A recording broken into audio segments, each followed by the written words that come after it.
The rudder, critical, powerful, and often misunderstood. Hey everybody, today I want to take a few minutes to talk about something that doesn't get enough attention in the cockpit until it matters most, the rudder. Rudder-related events, both recent and historical, actually show us how critical this flight control is and how easily its power can be underestimated or worse, misapplied.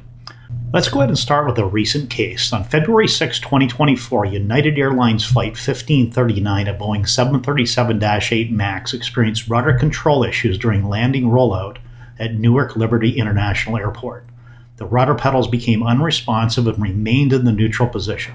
The captain maintained directional control using nose-wheel steering, and the aircraft safely taxied to the gate with no injuries. The NTSB traced the issue to the jammed rudder actuator caused by moisture intrusion and freezing. Of particular concern was Boeing's flight manual guidance to apply maximum pedal force in such scenarios, which the NTSB determined could lead to a sudden rudder deflection if the rudder jam clears, potentially resulting in loss of directional control or even a runway excursion. Urgent safety recommendations by the NTSB were issued in September 2024 to address both the mechanical failure and the flight manual procedures. Historically, rudder-related control issues have proven catastrophic. For example, in 1994, USAir Flight 427 experienced an uncommanded rudder hardover during approach. This occurred below crossover speed, where rudder authority exceeds roll control by the ailerons at normal angles of attack. The aircraft rolled and crashed, resulting in 132 fatalities. Another example is in 2001, American Airlines Flight 587 broke apart shortly after takeoff when alternating rudder inputs led to structural failure of the vertical stabilizer. The pilot's response, influenced by upset training conducted at the time emphasizing rudder use as a primary roll control, was a contributing factor.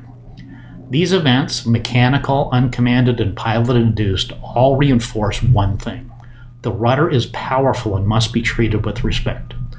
That's why guidance from ICAO Doc 111, which is the airplane manual on upset prevention and recovery training, and FAA advisory circulars on upset training and related topics 120.111, 120.109A, and 120.123 are so important. These documents provide specific recommendations regarding rudder use during upset prevention and recovery. First, rudder control is still effective at high angle of attack, and special care must be taken in the use of rudder during upset prevention and recovery training. The next quote, excessive use of pitch trim or rudder during the recovery may aggravate the upset condition and/or may result in exceeding airplane structural limits. Next, it is important to guard against control reversals. To maintain structural integrity, avoid rapid, full-scale reversal of the control deflections. And finally, extreme care must be taken whenever a pilot chooses to use rudder to correct side slip. These guidelines emphasize that while the rudder remains effective at high angle attacks, its use must be deliberate and cautious to prevent exacerbating upset conditions or exceeding structural limits.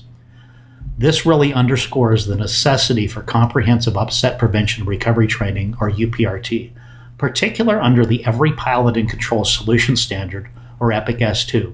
Effective UPRT encompasses specialized academics, on-aircraft training, and advanced simulator training, including scenario-based training, that not only mitigate loss of control in flight, or LOCI, but also build enduring competencies in many aspects of our day-to-day operations, such as flight envelope awareness, manual flight operations proficiency, aeronautical decision-making, and certainly resilience under stress and crisis.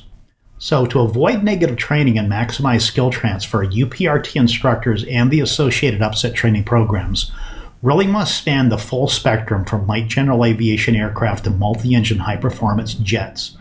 This breadth of experience in the instructors ensures that the training is both relevant and transferable across various aircraft types.